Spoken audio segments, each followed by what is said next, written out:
Indian billionaires are funding it. Indian billionaires are funding it. It is not, Dickie, I'll give you a secret. I'll tell you right now. We have not exposed it before, but I would like to expose this. We had a contract to publish this book with one of the biggest publishers in India. I don't want to name because they're my friends. 90 days before, 75 to 90 days before the book was supposed to be launched, and we had made plans, many places to launch this book, publicity all out. They called me and said, we can't publish it because it is naming all these very big names and it is bad for our business. It is bad, the gentleman said, it is bad for my business if I'm blacklisted by all these big billionaires and you're criticizing this and that. So we cannot publish this book unless you change and don't name them. So I said, if there is any inaccuracy, if there is anything we've said we can't substantiate, I will change it. So why don't you have a review? I'll give you 10 days, I'll hold everything, but 10 days you give me every place that you think we should change because it is something wrong.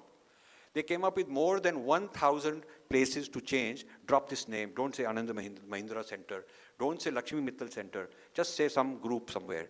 I said, but that is what it is called. On their website, it is called Mahindra Humanities Center. This is their logo. This is their building. I have a photograph of it. We have photographs, we have videos of their people speaking.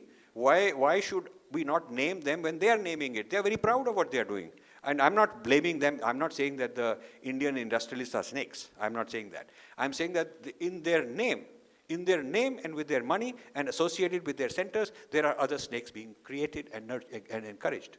So in a sense, they are feeding the snakes. Maybe they don't know what they're doing. But we can't stop naming them. We have to say it. They might come back to me and say, Rajiv, thank you for telling me this, but it's my money. I'll do what I want. I believe in all this. I believe in wokeism. I believe that that is what's going to help India. Please go away. Fine. I can't stop it. I'll say, fine, thank you. I've given my position. I've exposed what is going on with your name. If you like it, continue. They might say that, and it's fine. I have no problem. I don't intend to push it further.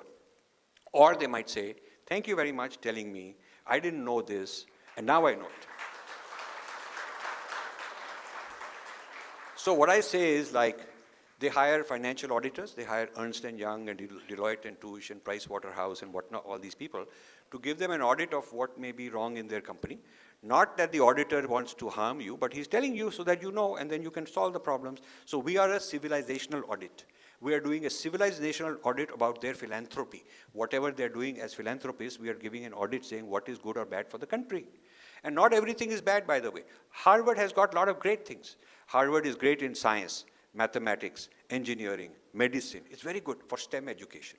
But when it comes to humanities and social sciences applied to India and social justice issues, human rights issues, gender studies issues, minority issues, they're supporting Khalistanis, they're supporting Kashmir separatists, they're supporting Rohingyas, they're supporting all kinds of things that have anybody who has a problem with the Indian state and the Indian civilization, they're supporting those people. So it is okay for people like me to expose this. What's wrong?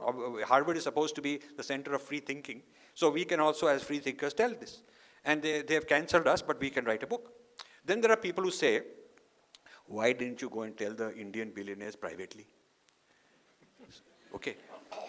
Two reasons.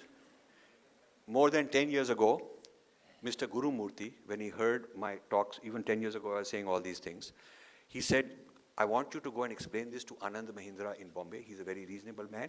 He has not yet invested in Harvard. He's thinking about it. You go and warn him.